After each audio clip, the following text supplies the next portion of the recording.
نزیکەی 5 بانگە گەشتە ئاسمانیەکانی فڕۆکەخانەی سلێمانی بۆ تورکیا ڕاگیراوە. لە ڕابردوودا دەیان تۆنبار و کاڵای بازرگانی لە ڕێگەی تورکیاوە داهاتنە کارگۆی سلێمانی، بەڵام ئێستا گۆڕەپانی کارگۆچۆڵە و لە 60% کارەکانیان کەمی کردووە.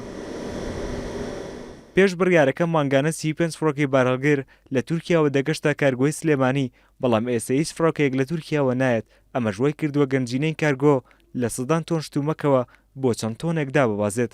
بەدڵنیاییەوە سەربزیانیش هەیە لە بەهۆکاریەوەی کێمە تورکیا ڕۆژانە فڕۆکە هەبوو لێوە بۆ سلێمانی کە هەر فڕۆکەیەک هاو کارگووی لەگەڵ خۆی هێنا بۆ ئێمە و بە عەکسی شۆناردنەوەی کارگۆ لە ناوە خۆ بۆ دەرەوەی سلێمانی، یانی بۆ دەرەوەی کوردستان، کامە بەدڵنیاییەوە زەرۆزیانی کەوتووەتەوە بێ حسابی بکەیت. ئەتوانم بڵێم لە مانگێکە 30 بۆ 35 تایارەکەمی کردووە کەمە خۆی لە خۆیان ڕەخەمە.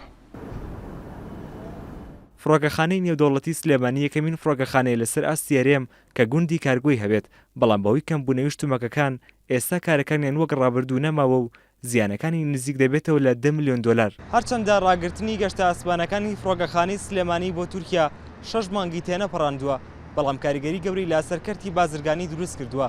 هاتوومەتە ئاژووری بازرگانی پێشەسازی سلێمانی تا بزانەوە و کێشە و گرفتانە چین کە ڕوبەڕووی کەرتی بازرگانی و بازرگانان بوونەتەوە.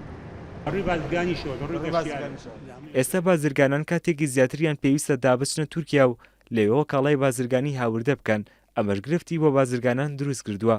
بەڕاستی ئێمە پێشتر بە بەردەوامی وەفدەکانی شاندەکانی تورکیا سەردانی هەرێمی کوردستان و بەتایبەتی شاری سلێمانیان دەکرد و بەشداریان دەکرد لە پێشاگان نێودەوڵەتیەکان بۆی تەمان بۆی ئەم ڕاگررتنی ئەم فڕۆکەن کاریگەری لەسەر ئەو شاندانە دروست بووە کێتە شاری سلێمانی و لە ڕووی بازرگانیەوە. لە دوای بڕیارەکەی تورکیا و ئێستا گەشتەکان ڕویان لە ئێران و قەتەر و ئێمارات کردووە، بەڵام بە نرخێکی زیاتر و کاتێکی زیاتر بە بەراورد بە ڕابردوو. خۆی تکتی کاتی فڕۆکە لە بینی سلێمانی بۆ ئەستەمبول تقریبان 2 ساعت و 2 ساعت و چارەکێک بوو و 2 ساعتیش پێشەوە ئەوە بچە بۆ مەتار. ئێستا تقریبان 4 ساعت پێشەوە ئەبێ بچە بۆ مەتار، لەبەرەوەی ساعت و نیوەک 2 ساعت ڕێگەیەوێت تا ئەچێ بۆ کەرکووک، 2 ساعتیش پێش تیارەکە و ئەنجا تیارەکەی ئەوەنەیە.